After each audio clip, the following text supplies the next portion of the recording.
Welcome to Aurelius Whitlock's Murder Museum.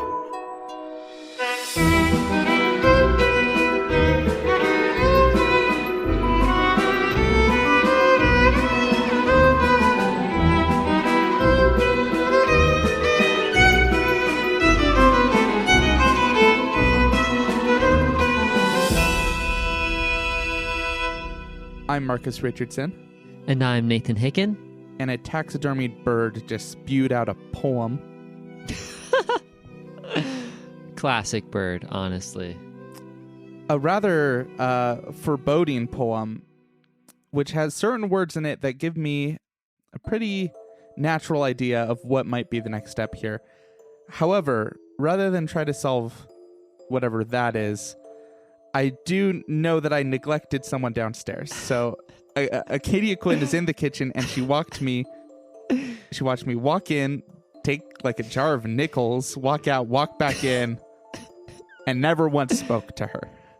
She's probably very concerned for your well-being, seeing as you also took a jar of beetroots from the dumbwaiter as well, all without saying a word to her. I think that's a very natural thing. I actually don't think I've ever eaten... Is beetroots just another way to say beets? Like, are beetroots the beets and then the greens? I mean, I think technically beet is short for beetroot because like the beet is the beet is the root of the vegetable, so I assume it is the same interchangeably. Okay, because I was just imagining a jar full of like gray and brown roots, like from underneath the beet. But that makes more sense. Yes. Beetroot is the British and beet is North American. So you can say either. That sounds just like you, Nathan, to casually, without maybe even knowing, use the British version. Alas. By the way, this is a complete aside, but whenever we have a British person guest on this show, I just want to put out there, I think we should have an AU where Pocket Watson is American whenever they come on. Oh my gosh. That would be fantastic. I love that. Like super American. Just so, extremely American, just so we don't offend anyone. Well, all right. Honestly, I don't think we're ever going to offend someone with an accent. I just think that I'll humiliate myself because I drop the R and then I bring it back and I drop it again. It's not very consistent. Oh my gosh, that reminds me about Pocket Watson. Poor Pocket Watson. I may have neglected Arcadia Quinn, but I have super neglected the poor Pocket Watch. So, you said the generator had some cords hanging off of it. It does have some cords.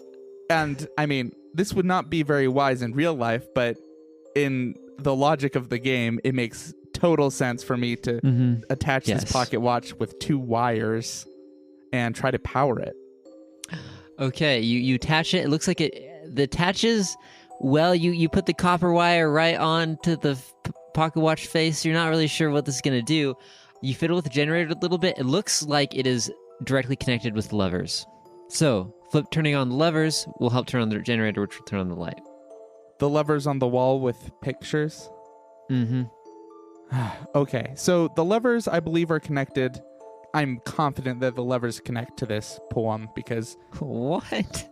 It says, "So watches the nightmare," at the beginning of this poem, and I saw a diagram that said, "So watches the nightmare," with a picture of the 8 levers on the wall. So I'm confident that I have something to do with the levers.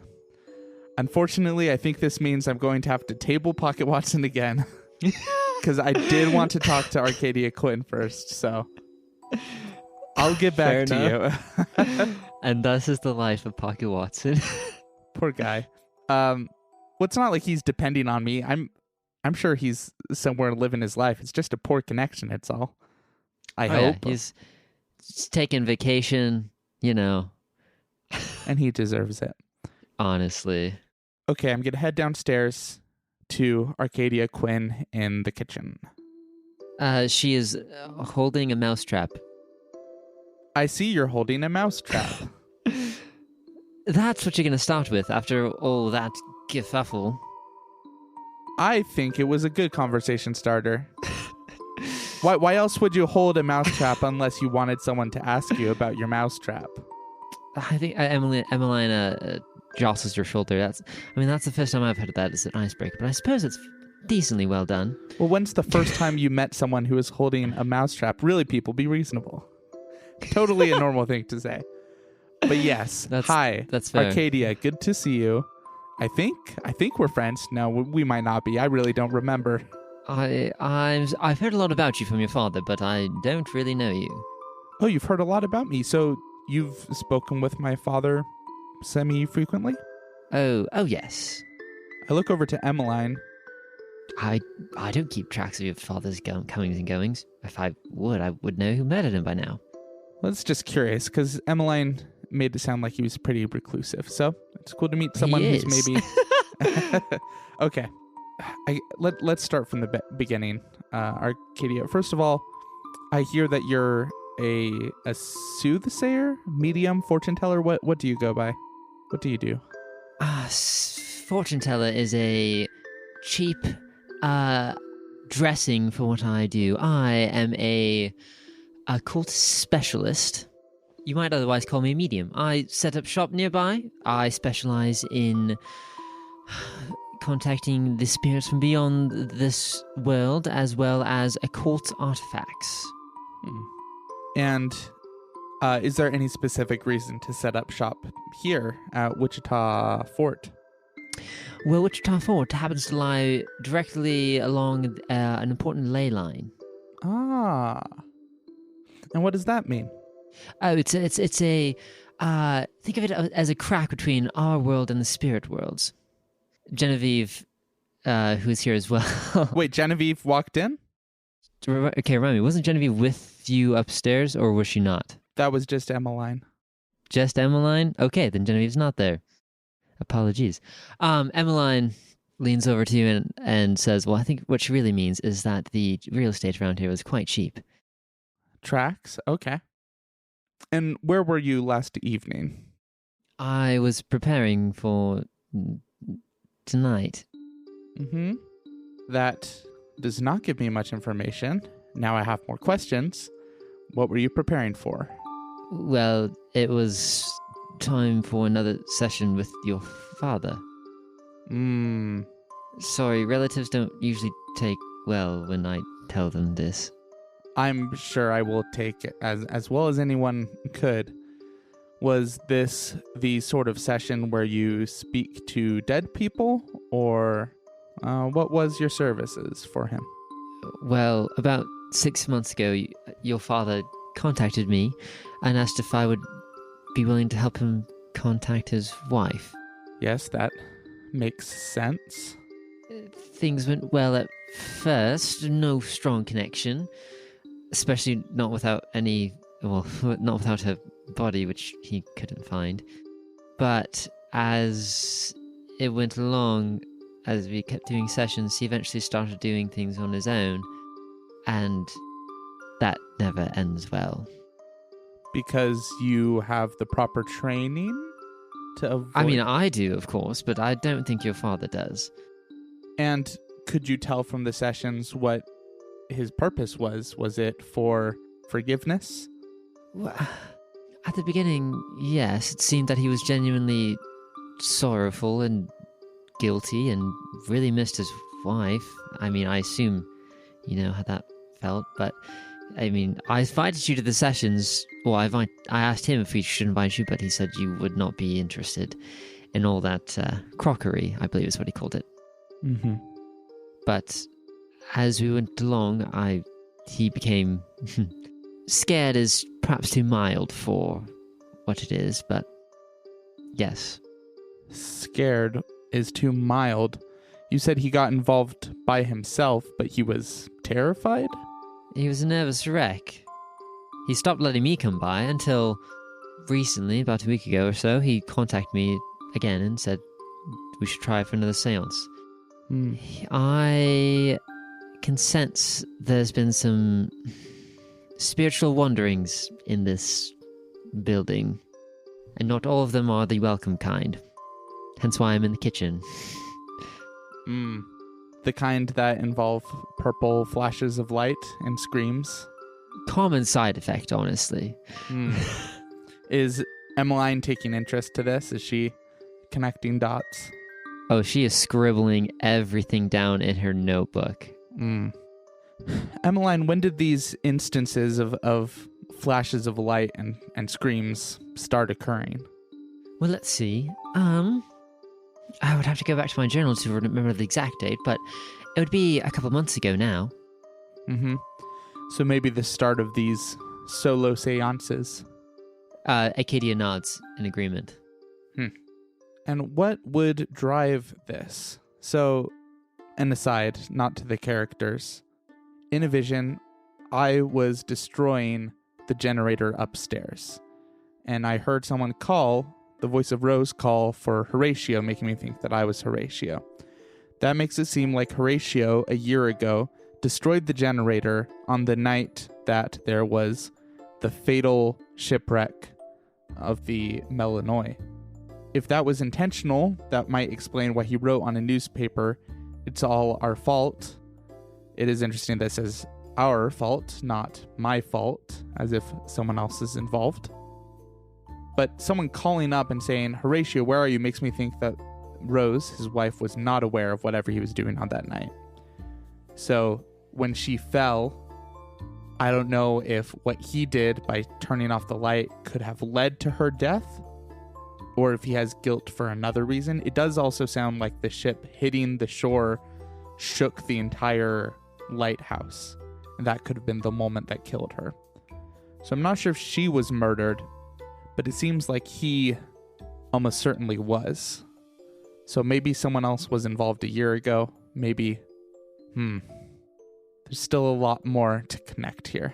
Emmeline is furiously scribbling all of this down. Can I just say, I find it fascinating that you refer to your father and your mother as Horatio and Rose. Care to comment on that? It would flesh out the piece incredibly well.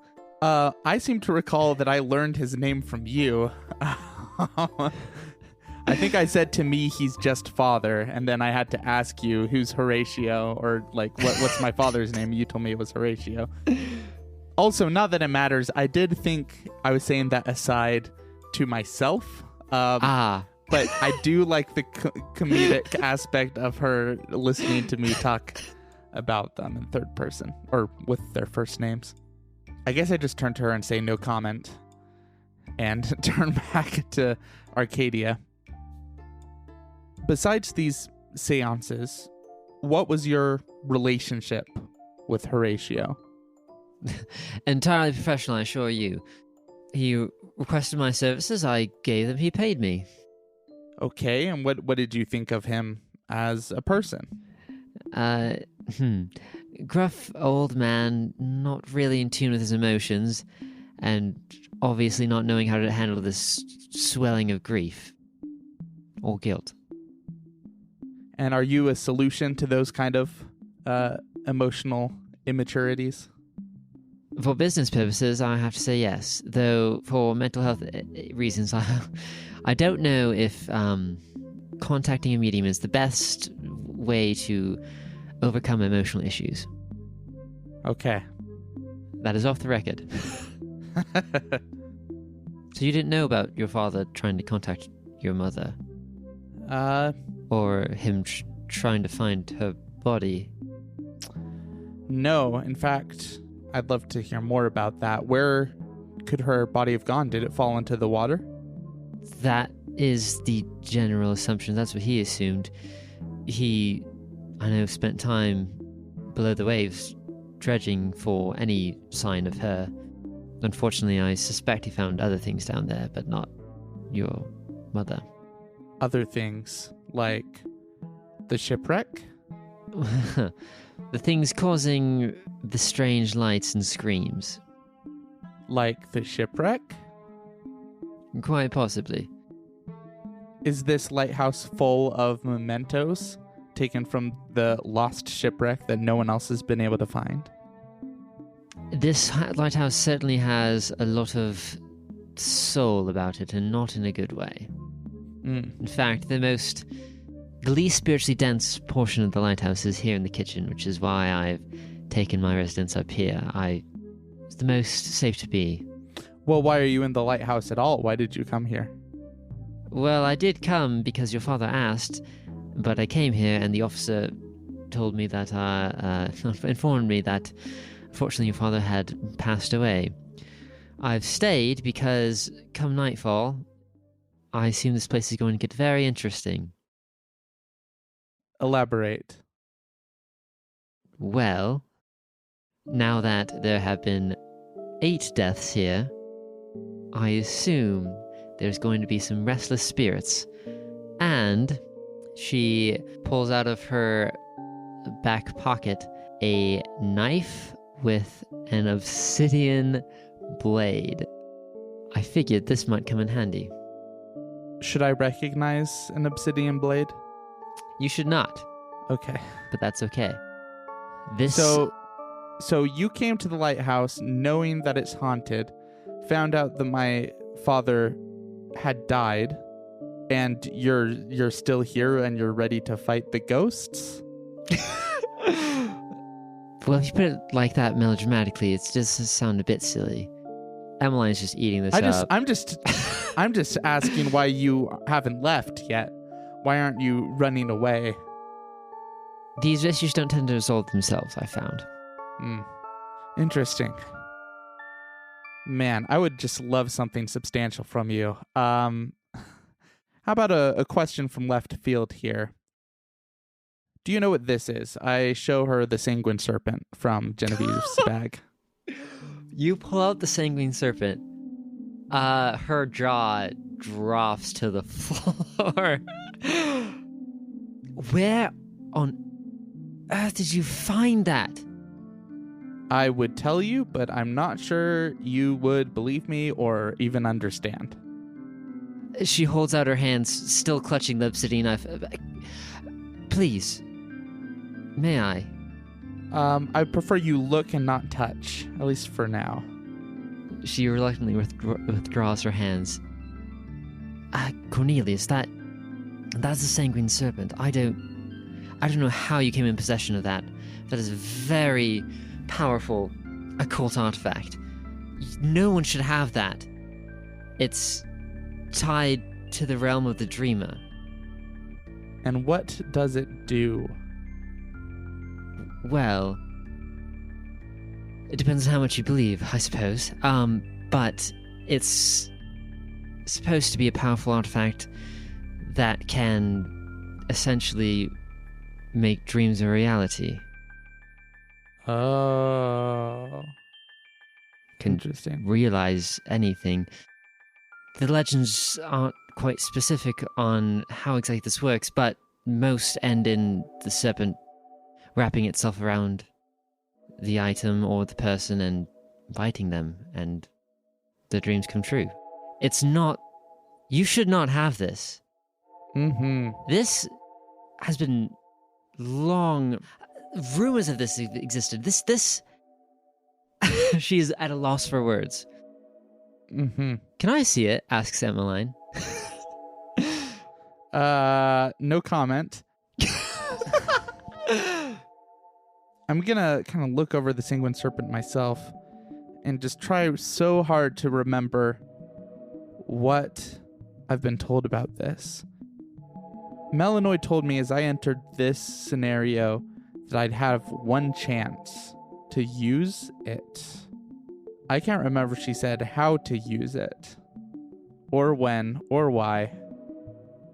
But knowing that maybe it makes dreams a reality does give me an idea of why this might be so important to Melanoy and Genevieve. Interesting. Arcadia, do you think... Now, this is my own. This one's mine. It might be the only one, in fact, but could something like this have been used on...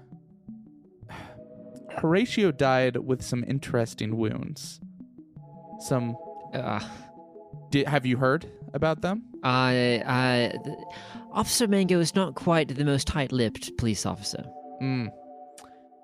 The dead body exhibited signs that are nearly a perfect match for a death via the eastward Mercer, a snake that is purportedly the reference, the inspiration for the sanguine serpent.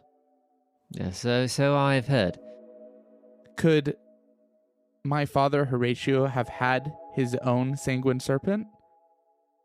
All I know about the sanguine serpent comes from legends and myths, you understand. But I do know that in typical legend fashion, the party that is bit or chosen by the serpent is dissolved into reality. There would not be a charred and broken body left behind. But it is difficult because these acts, these miracles, these legends with the sanguine serpent, they all tend to take place in the realm of dreams, run by the god of dreams. That does bring me to another question I had for you. How can someone tell that they're dreaming? That is a fascinating question. Well, I suppose for some it's easier than others. I've always heard the old trick of, look at a piece of writing. If it changes every time you read it, you're asleep, you're dreaming. But that doesn't always work. In the context of the sanguine serpent, the god of dreams, the dreamweaver, does a very good job of weaving convincing realities around their subjects. So it is hard to tell. But bits and threads start unraveling rather quickly the longer you stay inside.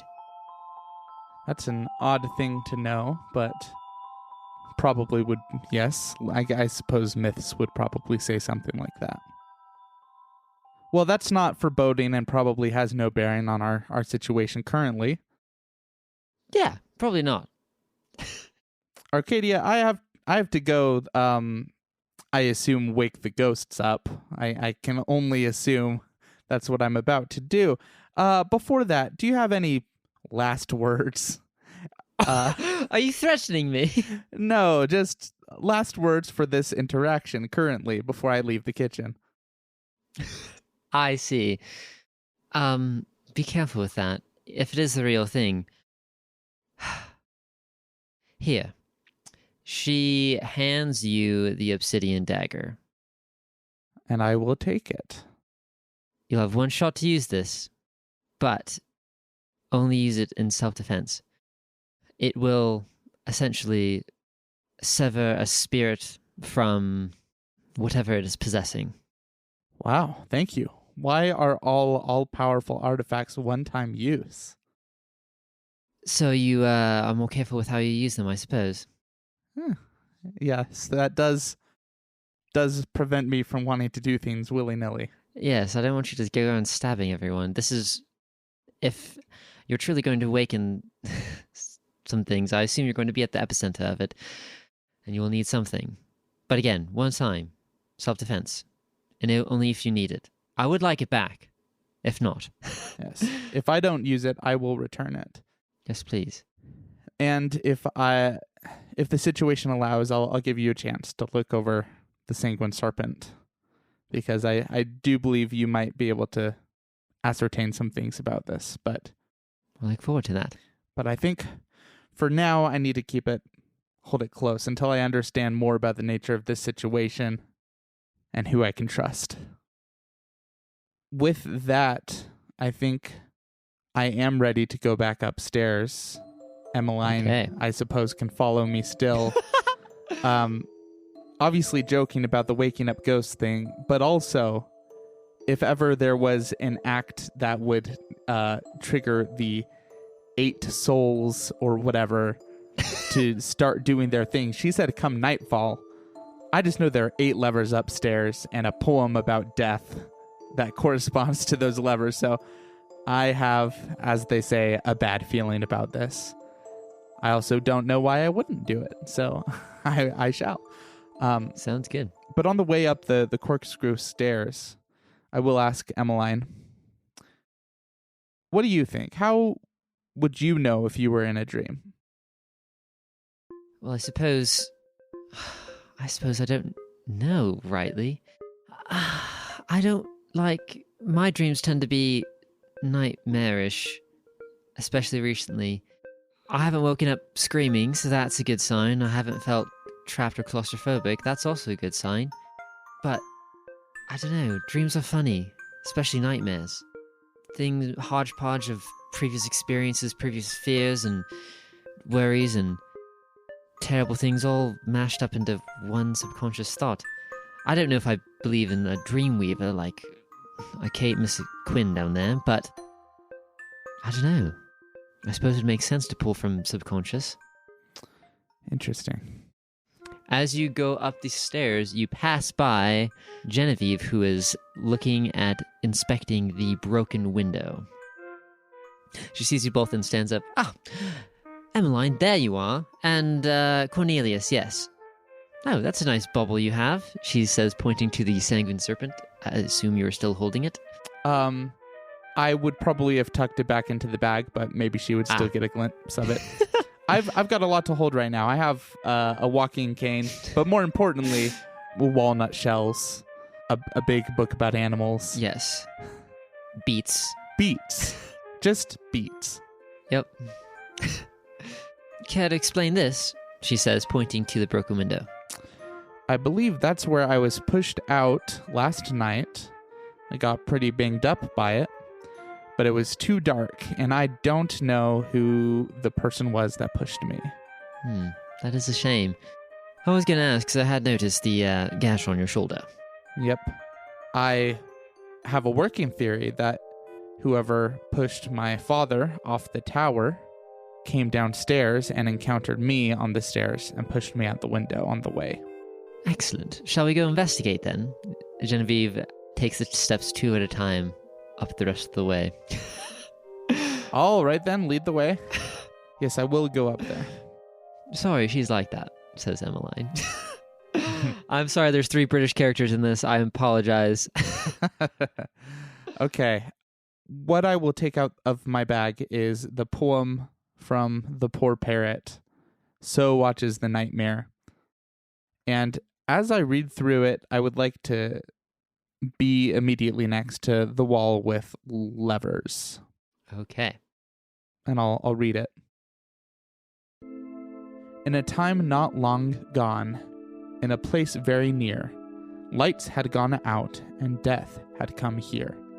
First taken was gem, lost to the waves. I grabbed the lever that has a picture of a gem and I ka-chunk it down.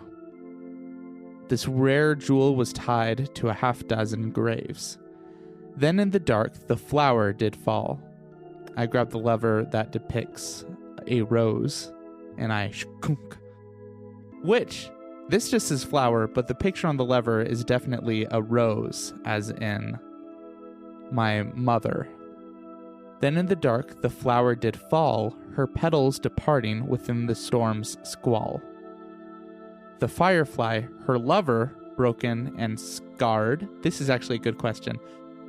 I would say broken and scarred, but that will make the next line nobody card. So broken and scared. It is scared. It is scared. That is the way you spelled it. It just scarred feels right.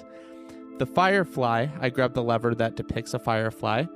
Her lover, broken and scared, kissed death not long after, and nobody cared. I have a feeling that refers to Cornelius Cuthbert. Sorry, nope, Horatio Cuthbert.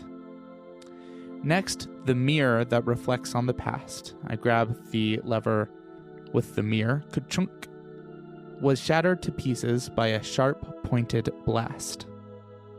The tree, ka-chunk, strong and steady, ran off to hide, but the shadows then claimed him. He withered and died. Another aside, this is interesting. I assumed each of these referred to people on the ship. They still might, but ran off to hide. That doesn't sound like an instantaneous shipwreck death. The half-broken heart, I grab the corresponding lever, ka-chunk, faced death on her own, a bite and a stumble, and she died all alone. The sea became angry, the light lost its flame. The rest were all taken when the snows came. I grabbed the lever that shows snow. Last was the ghost with her future all botched. To the museum she went, as the nightmare now watched. I grabbed the lever with a ghost. Could it be a Genevieve? And I chunk that one down as well. As you flip down the last lever, the generator roars to life with a thick gurgling sound. The pocket watch starts to spark and fizz, sparks going everywhere, and then the floor starts to rumble as a loud whine builds up behind you. Louder and louder it builds. Emmeline covers her ears and tries to shout something to you, but it's lost in the growing din. There's a flash. A blinding wall of purple light envelops you, blinding and burning every sensation. And the whine. The whine turns to laughter, high-pitched, scattered laughter. A scream cuts through the laughter, and then all is still. The haunt has begun. There's another haunt? We already did that, Nathan. We don't do repeats here. Hey. Hey.